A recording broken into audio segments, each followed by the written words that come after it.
ಶ್ರಾವಣ ಮಾಸದ ಶುಕ್ಲ ಪಕ್ಷದ 5ನೇ ದಿನದಂದು ನಾಗರ ಪಂಚಮಿಯನ್ನು ಆಚರಿಸಲಾಗುತ್ತದೆ. ಈ ಬಾರಿ ನಾಗರ ಪಂಚಮಿ ಹಬ್ಬವನ್ನು ಜುಲೈ 29 ಮಂಗಳವಾರದಂದು ಆಚರಿಸಲಾಗುವುದು. ಸರ್ಪಗಳ ರಾಜನಿಗೆ ಈ ದಿನವನ್ನು ಸಮರ್ಪಿಸಲಾಗಿದೆ. ನಾಗಾರಾಧನೆಯು ಹಿಂದೂ ಸಂಸ್ಕೃತಿ ಮತ್ತು ಸಂಪ್ರದಾಯದ ಭಾಗವೆಂದರೆ ತಪ್ಪಾಗಲಾರದು. ನಾಗದೋಷವನ್ನು ಅಥವಾ ಕಾಳಸರ್ಪ ದೋಷವನ್ನು ತೊಡೆದು ಹಾಕಲು ಈ ದಿನದ ಪೂಜೆ ಪ್ರಶಸ್ತವಾಗಿದೆ. ಈ ಬಾರಿ ನಾಗರ ಪಂಚಮಿ ಹಬ್ಬದ ಶುಭ ಮುಹೂರ್ತ, ಪೂಜಾ ವಿಧಾನ, ಮಹತ್ವಗಳ ಬಗ್ಗೆ ತಿಳಿದುಕೊಳ್ಳೋಣ. ಹಾವು ಕಡಿತದಿಂದ ಯಾವುದೇ ವ್ಯಕ್ತಿ ಸತ್ತರೂ ಅವನ ಆತ್ಮಕ್ಕೆ ಮೋಕ್ಷವೆನ್ನುವಂತಹದ್ದು ದೊರೆಯುವುದಿಲ್ಲ ಎಂದು ಭವಿಷ್ಯ ಪುರಾಣದಲ್ಲಿ ಉಲ್ಲೇಖಿಸಲಾಗಿದೆ. ಈ ಕಾರಣಕ್ಕಾಗಿ ನಾಗರ ಪಂಚಮಿ ದಿನದಂದು ನಾವು ನಾಗಗಳ ಆರಾಧನೆಯನ್ನು ಮಾಡಬೇಕು. ಇದರಿಂದ ಹಾವು ಕಡಿತದ ಭಯ ಇರುವುದಿಲ್ಲ, ಆತ್ಮಕ್ಕೂ ಮೋಕ್ಷ ಪ್ರಾಪ್ತಿಯಾಗುತ್ತದೆ. ಪಂಚಮಿ ತಿಥಿ ಸಮಯ ಜುಲೈ 28ರ ರಾತ್ರಿ 11:24 ಪ್ರಾರಂಭವಾಗಿ ಜುಲೈ 30ರ ಬೆಳಗಿನ ಜಾವ 12:46 ಮುಕ್ತಾಯವಾಗುತ್ತದೆ. ಪೂಜೆಯ ಶುಭ ಮುಹೂರ್ತ ಜುಲೈ 29 ಮಂಗಳವಾರ ಬೆಳಗಿನ ಜಾವ 5:56 8:29. ನಾಗರ ಪಂಚಮಿಯ ದಿನದಂದು ನಾಗದೇವರನ್ನು ಪೂಜಿಸುವುದರಿಂದ ಕಾಳಸರ್ಪ ದೋಷಗಳಿಂದ ಮುಕ್ತಿ ದೊರೆಯುತ್ತದೆ. ಸರ್ಪದೇವರನ್ನು ಮನೆಯ ರಕ್ಷಕ ಎಂದು ಹೇಳುತ್ತಾರೆ.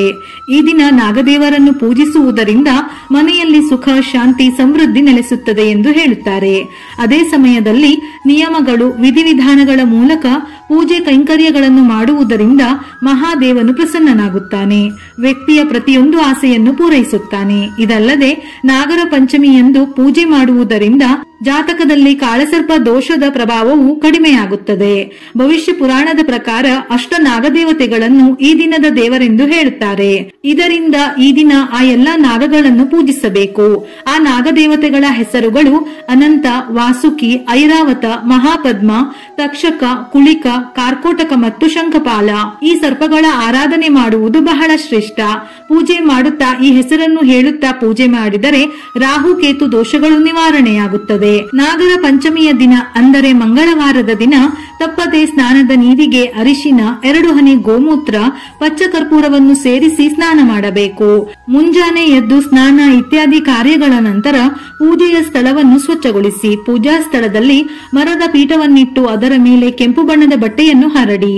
ನಂತರ ಈ ಪೀಠದ ಮೇಲೆ ಮಣ್ಣಿನಿಂದ ಮಾಡಿದ ಹಾವಿನ ವಿಗ್ರಹ, ಬೆಳ್ಳಿಯ ನಾಗರಪಣಿ, ಫೋಟೋವನ್ನು ಇಡಿ ಅಥವಾ ಹಾವಿನ ಚಿತ್ರವನ್ನು ಸಹ ಬಿಡಿಸಿ. ಬಳಿಕ ಇದರ ಮೇಲೆ ಗಂಗಾಜಲವನ್ನು ಸಿಂಪಡಿಸಿ ಶುದ್ಧವಾದ ನಂತರ ಅಭಿಷೇಕ ಮತ್ತು ನಮಸ್ಕಾರ ಮಾಡುವ ಮೂಲಕ ಪೂಜೆಗೆ ನಾಗರ ದೇವರನ್ನು ಆಹ್ವಾನಿಸಿ. ನಂತರ ನಾಗದೇವರಿಗೆ ಅರಿಶಿನ, ಅಕ್ಷತೆ ಮತ್ತು ಹೂವುಗಳನ್ನು ಅರ್ಪಿಸಿ ಪಂಚೋಪಚಾರ ಪೂಜೆಯ ಮೂಲಕ ಪೂಜಿಸಿ. ಹಸಿ ಹಾಲು, ತುಪ್ಪ, ಸಕ್ಕರೆ ಬೆರೆಸಿ ನಾಗಮೂರ್ತಿಗೆ ಅರ್ಪಿಸಬೇಕು. ಸುಬ್ರಹ್ಮಣ್ಯ ಸ್ವಾಮಿ ಅಥವಾ ನಾಗಮೂರ್ತಿಗೆ ಅರಿಶಿನದ ಲೇಪನವನ್ನು ಹಚ್ಚಬೇಕು. ಈ ದಿನ ತಪ್ಪದೆ ದೇವಸ್ಥಾನಕ್ಕೆ ಹೋಗಿ ನಾಗರಿಗೆ ಬೆಲ್ಲದ ದೀಪಾರಾಧನೆ ಮಾಡಿದರೆ ಶ್ರೇಷ್ಠ. ಅಥವಾ ಮಣ್ಣಿನ ಹಣತೆಯಿಂದ ತುಪ್ಪದ ದೀಪವನ್ನು ಬೆಳಗಿ, ಇಲ್ಲವಾದರೆ ಅಕ್ಕಿ ಹಿಟ್ಟಿಗೆ ಹಾಲು, ಅರಿಶಿನವನ್ನು ಸೇರಿಸಿ ದೀಪವನ್ನು ತಯಾರಿಸಿ ದೀಪ ಬೆಳಗಿದರೂ ಬಹಳ ಒಳ್ಳೆಯದು. ಓಂ ಭುಜಂಗೇಶಾಯ ವಿದ್ಮಹೆ ಸರ್ಪರಾಜಾಯ ಧೀಮಹಿ ತನ್ನೋ ನಾಗಃ ಪ್ರಚೋದಯಾತ್. ಈ ಮಂತ್ರವನ್ನು ಜಪಿಸಿದರೆ ಬಹಳ ಶ್ರೇಷ್ಠ. ಈ ದಿನ ತಪ್ಪದೆ 3 ಅಥವಾ 5 ಜನ ಮುತ್ತೈದೆಯರಿಗೆ ಅರಿಶಿನ ಕುಂಕುಮವನ್ನು ಕೊಟ್ಟು ಆಶೀರ್ವಾದವನ್ನು ಪಡೆಯಿರಿ. ಪೂಜೆಯ ನಂತರ ಕೊನೆಯಲ್ಲಿ ಆರತಿಯನ್ನು ಮಾಡಿ ಈ ದಿನ ಪಂಚಮಿ ಕಥೆಯನ್ನು ಕೇಳುವುದು ಶುಭ. ಅದೇ ರೀತಿ ಸಂಜೆಯೂ ಆರತಿ ಮಾಡಿ ಈ ದಿನ ನಿಮ್ಮ ಕೈಲಾದಷ್ಟು ದಾನ ಧರ್ಮ ಕಾರ್ಯವನ್ನು ಮಾಡಬೇಕು. ನಾಗರ ಪಂಚಮಿ ದಿನದಂದು ನಾವು ಕೆಲವೊಂದು ತಪ್ಪುಗಳನ್ನು ಮಾಡಬಾರದು. ಒಂದು ವೇಳೆ ನಾವು ಈ ತಪ್ಪುಗಳನ್ನು ಮಾಡಿದರೆ 7 ಜನ್ಮಗಳವರೆಗೆ ದೋಷವನ್ನು ಅನುಭವಿಸಬೇಕಾಗುತ್ತದೆ. ಈ ದಿನ ದೇವರ ನೈವೇದ್ಯಕ್ಕೆ ನಾಗರ ಕಟ್ಟೆಗೆ ಬಳಸುವ ಹಾಲು ಶುದ್ಧವಾಗಿ ಹಸಿ ಹಾಲೇ ಆಗಿರಬೇಕು. ಅಪ್ಪಿತಪ್ಪಿಯೂ ಹಿಂದಿನ ದಿನದ ಹಾಳಾದ ಹಾಲನ್ನು ಉಪಯೋಗಿಸಬೇಡಿ. ಈ ದಿನ ಋತುಮತಿಯಾದ ಹೆಣ್ಣು ಮಕ್ಕಳು ನಾಗರ ಕಟ್ಟೆ, ದೇವರ ಮನೆ, ಒಟ್ಟಾರೆ ಪೂಜೆ ನಡೆಯುವ ಸ್ಥಳದ ಅಕ್ಕಪಕ್ಕದಲ್ಲಿಯೂ ಸುಳಿಯಬಾರದು. ಜೀವಂತ ಹಾವುಗಳಿಗೆ ಹಾಲುಣಿಸುವುದು ಬೇಡ. ಅನೇಕರು ಜೀವಂತ ಹಾವುಗಳಿಗೆ ಹಾಲುಣಿಸಲು ಪ್ರಯತ್ನಿಸುತ್ತಾರೆ. ಆದರೆ ಹಾವುಗಳಿಗೆ ಹಾಲು ಜೀರ್ಣವಾಗುವುದಿಲ್ಲ. ಅದು ಅವುಗಳ ಆರೋಗ್ಯಕ್ಕೆ ಹಾನಿಕರವಾಗಬಹುದು. ಹಾವುಗಳು ಹಾವುಗಳೇ ಹೊರತು ಅವುಗಳಿಗೆ ಹಸುವಿನ ಹಾಲು ಕುಡಿಯುವ ಅಭ್ಯಾಸವಿಲ್ಲ. ಅವು ಸಾಮಾನ್ಯವಾಗಿ ನೀರು ಕುಡಿಯುತ್ತವೆ. ಆದ್ದರಿಂದ ಜೀವಂತ ಹಾವುಗಳಿಗೆ ಹಾಲುಣಿಸುವ ಬದಲು ದೇವಸ್ಥಾನಗಳಲ್ಲಿ ನಾಗದೇವತೆಗೆ ಹಾಲು ಅರ್ಪಿಸಬಹುದು. ಈ ದಿನ ಅಪ್ಪಿತಪ್ಪಿಯು ಕೊಳಕಾದ, ಶುದ್ಧವಿಲ್ಲದ ಅಂದರೆ ತೊಳೆಯದೇ ಇರುವ ಬಟ್ಟೆಯನ್ನು ಉಪಯೋಗಿಸಲೇಬೇಡಿ. ಹೊಸದಾದ ಬಟ್ಟೆಯನ್ನೇ ಬಟ್ಟೆಯನ್ನೇ ಹಾಕಬೇಕೆಂಬ ನಿಯಮವಿಲ್ಲ. ಆದರೆ ತೊಳೆದಿರುವ ಶುದ್ಧವಾದ ಬಟ್ಟೆಯನ್ನೇ ಧರಿಸಬೇಕು. ನೆನಪಿರಲಿ, ನಾಗರ ಪೂಜೆಗೆ ಆಡಂಬರಕ್ಕಿಂತ ಶುದ್ಧತೆ ಬಹಳ ಮುಖ್ಯ. ಒಂದು ವೇಳೆ ಶುದ್ಧತೆ ಇಲ್ಲದೆ ಪೂಜೆ ಪುನಸ್ಕಾರ ಮಾಡಿದರೂ ನಾಗರ ದೋಷ ತಪ್ಪಿದ್ದಲ್ಲ.